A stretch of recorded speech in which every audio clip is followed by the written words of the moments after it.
كيف يكون للمشركين عهد عند الله وعند رسوله إلا الذين عاهدتم عند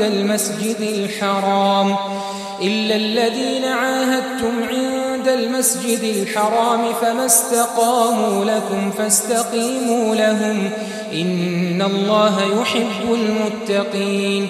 كيف وإن يظهروا عليكم لا يرقبوا فيكم إلا ولا ذمة يرضونكم بأفواههم وتأبى قلوبهم وأكثرهم فاسقون.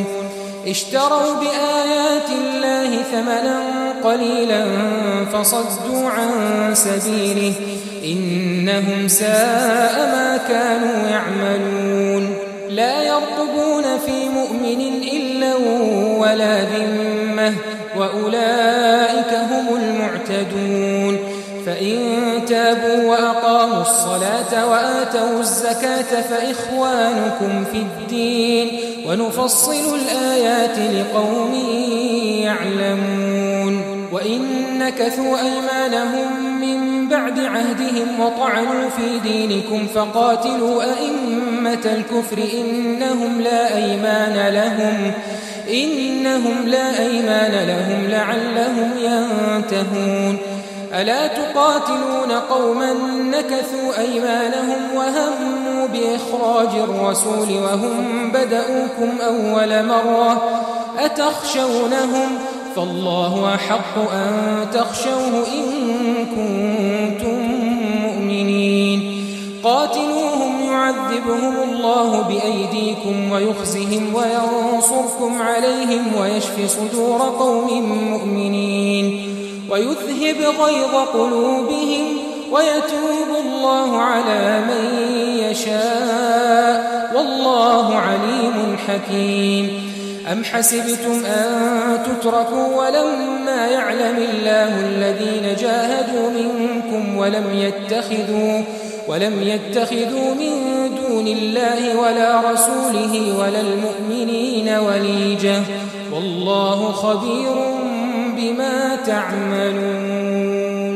بھلا مشرکوں کے لیے جنہوں نے عہد توڑ ڈالا اللہ اور اس کے رسول کے نزدیک عہد کیسے قائم رہ سکتا ہے؟ ہاں، جن لوگوں کے ساتھ تم نے مسجد حرام یعنی خانہ کعبہ کے نزدیک عہد کیا ہے اگر وہ اپنے عہد پر قائم رہیں تو تم بھی اپنے قول و قرار پر قائم رہو. بے شک اللہ پرہیزگاروں کو دوست رکھتا ہے.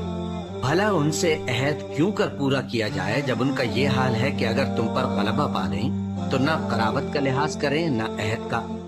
یہ منہ سے تو تمہیں خوش کر دیتی ہیں لیکن ان کے دل ان باتوں کو قبول نہیں کرتے اور ان میں اکثر نافرمان ہیں. یہ اللہ کی آیتوں کے عوض تھوڑا سا فائدہ حاصل کرتے اور لوگوں کو اللہ کے راستے سے روکتے ہیں. کچھ شک نہیں کہ جو کام یہ کرتے ہیں برے ہیں. یہ لوگ کسی مومن کے حق میں نہ تو رشتہ داری کا پاس کرتے ہیں نہ عہد کا اور یہ حد سے تجاوز کرنے والے ہیں. اب اگر یہ توبہ کرنے اور نماز پڑھنے اور زکوٰۃ دینے لگیں تو دین میں تمہارے بھائی ہیں. اور سمجھنے والے لوگوں کے لیے ہم اپنی آیتیں کھول کھول کر بیان کرتے ہیں. اور اگر عہد کرنے کے بعد اپنی قسموں کو توڑ ڈالیں اور تمہارے دین میں تانا زنی کرنے لگے تو ان کفر کے پیشواؤں سے جنگ کرو. ان کی قسموں کا کچھ اعتبار نہیں ہے. عجب نہیں کہ اپنی حرکات سے باز آ جائیں.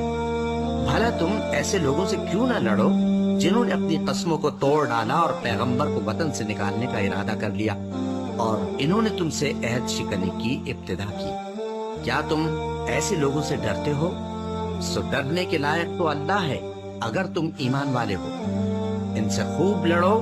اللہ ان کو تمہارے ہاتھوں سے عذاب میں ڈالے گا اور انہیں رسوا کرے گا اور تم کو ان پر غلبہ دے گا اور مومن لوگوں کے سینوں کو شفا بخشے گا اور ان کے دلوں سے غصہ دور کرے گا اور اللہ جس پر چاہے گا توجہ فرمائے گا اور اللہ سب کچھ جانتا ہے، حکمت والا ہے. کیا تم لوگ یہ خیال کرتے ہو کہ بے آزمائش چھوڑ دیے جاؤ گے؟ اور ابھی تو اللہ نے تم میں سے ایسے لوگوں کو پرکھا ہی نہیں جنہوں نے جہاد کیا اور اللہ اور اس کے رسول اور مومنوں کے سوا کسی کو دلی دوست نہیں بنایا اور اللہ تمہارے سب کاموں سے واقف ہے.